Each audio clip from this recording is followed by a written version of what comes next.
5 tactics focusing on overloading different mechanics, simulated 5 times for the 24-25 season, for the team that finishes 5th in our first simulated season. We'll bring in 5 players for each of these 5 tactics and look at 5 key metrics to assess which of the 5 methods are the best for cheesing Football Manager 24. Okay, let's go. So we simulated the 2023-24 season and the 5th place team were Aston Villa, and we'll get to the complete set of results and how they stack up against our other simulations later, and as always it's all timestamped. But firstly, why are we choosing the 5th placed team? Well, it's not just because this episode of Sesame Street was brought to you by the number 5. No, we believe that 5th place in the Premier League is going to give us the right amount of headroom and also potentially drop-off space for a clear test on the efficacy of our 5 tactics. Now, their team are also probably going to have a good number of options and dynamism within them, given their high place finish in the Premier League. That said, in each of our simulations, we will be bringing in 5 players who we think suit the new overload tactic very well. So which of these 5 do you think is going to come out on top? From your experience, or perhaps picking a favourite from games gone by, do you think we're going to have a clear winner or loser here? If you're brave enough, stick a prediction down in the comments and let's see how it pans out. So the first tactic then is going to be a 4-2-4, where we're overloading the edges of the area. Now on either flank here you'll see a wing back coming up and supporting a inverted winger who should be on the corner of the box really, whilst a Metzala also runs towards that direction and a deep lying forward also drops into that pocket of space. We'll be employing much shorter passing, much higher tempo, less dribbling and working into the box in a fairly narrow setup.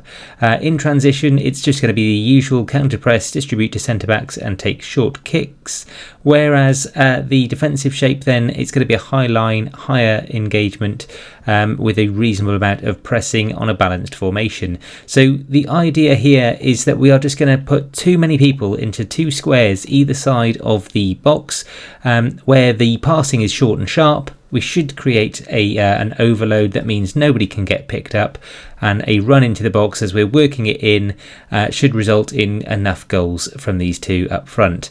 Now, in order to sustain this formation and this overload, we have brought 5 players in. They are Serginho Dest, who is down here on the right wing back position, Gabri Veiga, who we've brought in as one of the Metzalas in the middle, and James Maddison from Spurs. There's 2 others in supply as well, a chap named Luis Alberto from Lazio. I think we picked this guy up. He's another guy that we can play in that attack or support Metzala role. And the last guy is Arribas, who has a bit of a, he's got a spread. He can go either side as well as in the middle as a Metzala if he needs to. So a bit of cover really from this 22-year-old. So those are the 5 players that we brought in. This is the formation we're going to simulate.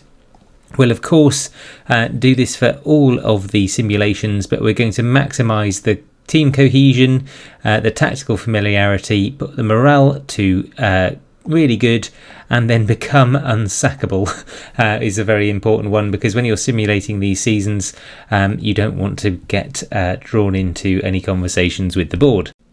So we had a look through some of the highlights, and excluding this absolute shitpinger from Tielemans, we think that this game pretty much summarises what we were going for with this wing play overload, with lots of chances created in this kind of inside forward position, either from either Metzala making that run to the byline and cutting it back for an inverted winger, or in this example you'll see we simply have one more man over who's just got nobody near them, even another wing back on the outside as well, and that left him with ample space to get the shot away and score. However, the results were nothing short of abysmal. Predictably, the defensive unit just wasn't there, with every midfielder being attack-minded, and the team was absolutely leaking goals in simulations 4 and 5. They were 17 points worse off and finished 11th in reality and 13th in the XG table on average across all simulations. The conclusion then is that this is not an overload to bake into your team throughout an entire season, and is perhaps only useful if you're chasing a goal late in the game and when you're up against a narrow back four. do not try this at home or away.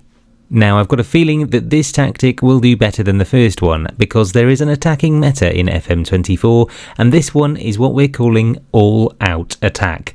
Everyone, barring one libero, is on attack, and it's an attacking mentality that the team will adopt as well. The 5 players we're bringing in to help fill this 3-2-2-2-1 formation, or a 5-2-3 vertical tiki-taka as the game is assessing it. The players are Stones, Dest, Madison, Arribas, and we've actually secured the services of Lenglet, who otherwise left on loan in the last simulation. So what we are going to do here is play a very similar style to what we just saw. Medium tempo, shorter passing, fairly narrow, playing out of defence and working it into the box, but being more expressive.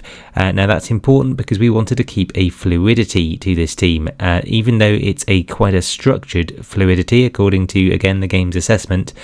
We don't have too many pockets of space that aren't accounted for, with perhaps only the defensive midfield on either inside channel looking a little bit weak. Okay, we're actually calling this one really early on simulation number 3 because 1, look at those horrible dotted lines, and 2, we actually got relegated this season on 37 points. It wasn't looking that bad up until this point. I think they finished 8th and then 11th in simulations 1 and 2, and there were 2 extra goals in every game on average versus that test run that we did at the start. It looks like we can attribute this performance to the fact that James Maddison broke his leg, but ultimately, despite doing okay in the Champions League, getting to the round of 16 and getting to the semi-final of the Carabao Cup, the league form was just in the toilet.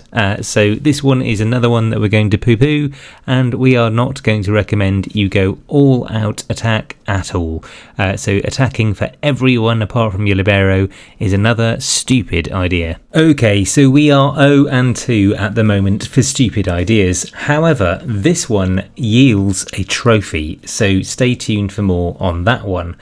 This one we're going to be calling the shithousery tactic. Essentially, it's about bringing in a bunch of incredibly dirty and incredibly aggressive players, for which we have this chap named Suarez, Damian Suarez, not all that much to write home about, apart from the fact that he's the dirtiest player in the game and his aggression is 18.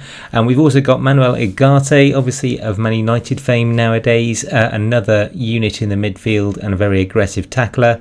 Mancini, who's about as dirty as they come as Italian defenders go. And then we've got Otavio in the central attacking midfield space, again very aggressive.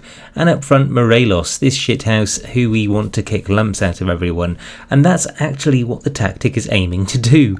Out of possession, we are getting stuck in transition. It's your usual kind of counter press and distribution that you'd expect, and in possession, nothing really remarkable there. However, in opposition instructions, we are making sure we're kicking absolute lumps out of every player on the pitch, and in fact setting our side up to kick lumps out of every possible position in the game.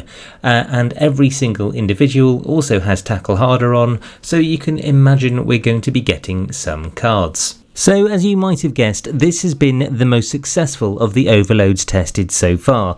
What I feel I should add at this point though is that we are attending 0 matches in these simulations. We're not stopping the simulation at any point to address any player disputes or long-term injuries, and of course there's no mid-game management whatsoever.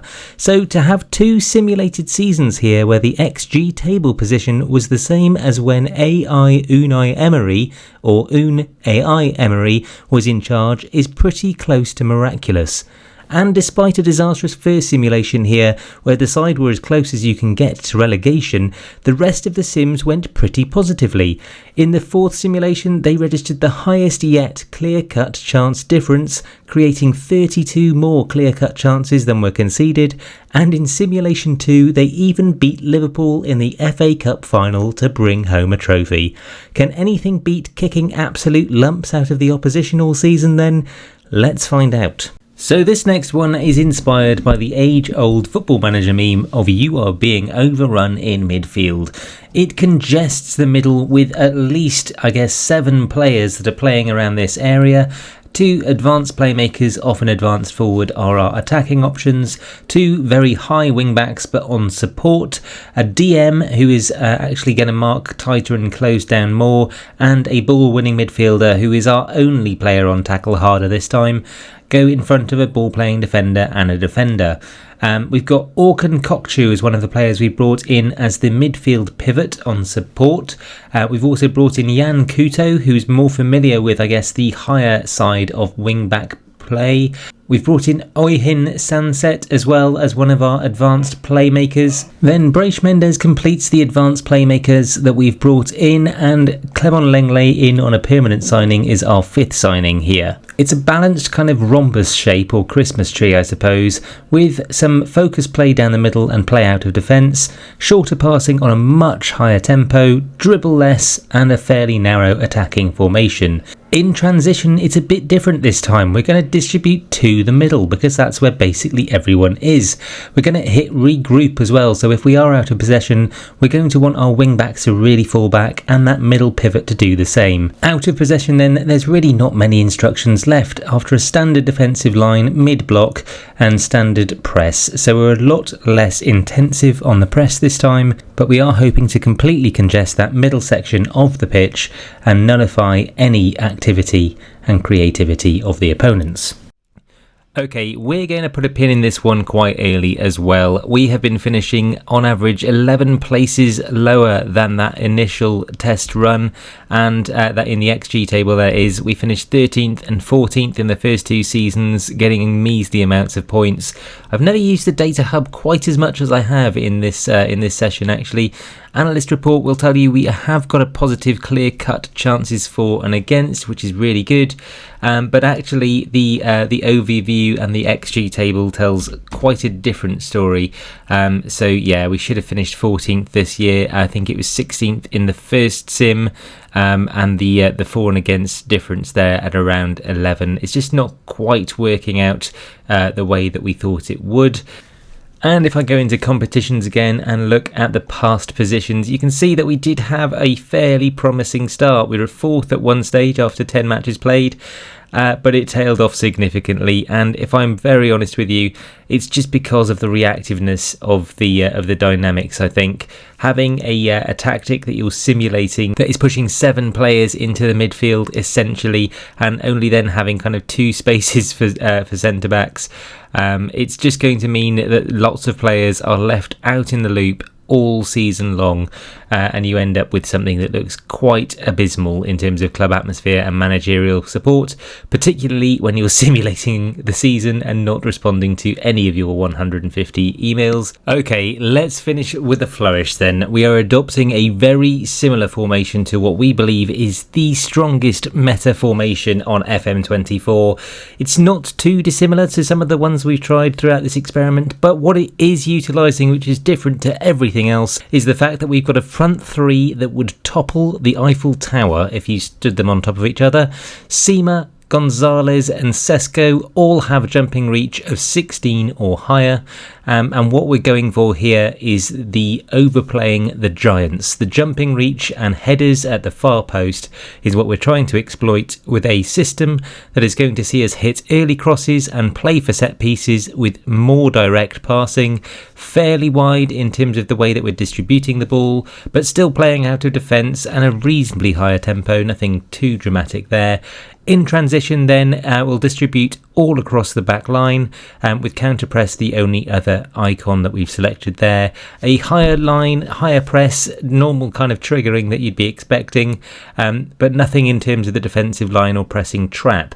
Now the other things that we've changed with this formation is we've set up the attacking corners to make use of the rest of the players that we brought in. So Jared Branthwaite at 18 jumping reach and 196 centimetre ground clearance, and Kurt Zuma, the cheat code on corners for me. Jumping reach of 18 but strength of 20 with ample bravery, a height of 190 centimetres and that 17 heading.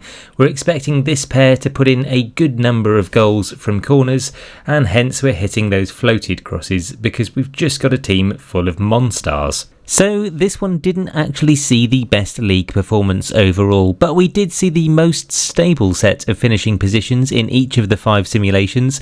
A tight expected goal difference across the board talks to the fact that we've got quite a balanced team structure here, and whilst it looks like the tactical instructions yielded a fair few goals of the ilk that we were aiming for, with inside forwards knotting in on the back stick and corners proving particularly deadly with Zuma and Branthwaite getting involved, this one overall pales in comparison to the best Overload.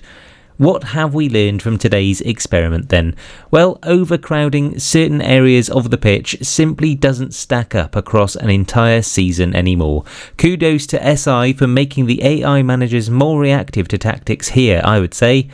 All-out attack as well, certainly going as strong as we did, is another daft idea to span an entire season with, and it certainly seems to be that the more balanced formations and role mentalities seem to come out on top. One other thing to note then is that it seemed we observed far better results when we delegated training to our assistant manager, though that's probably because we spent 20 or so simulated seasons sipping cocktails in Shagaloof, watching the scores come in via teletext on the Casio TV. But our top tip then for cheesing FM24, if you are embarking on another save across the winter, is to actually listen to that one bit of advice that seems to crop up before every game from your ass man. Do tackle that opposition winger extra hard. In fact, kick the shit out of everyone, and apparently you'll bag an FA Cup. That'll do it for today's video then, folks. Hope you've enjoyed it. If you're thinking about pre-ordering FM25, by the way, why not head over to Fanatical, where you can get 22% off the RRP by using the code FM24. Okay, I think we've said 5 enough now. If you're wondering what to watch next, this video quite nicely summarises Manchester United's fall from grace. Adios.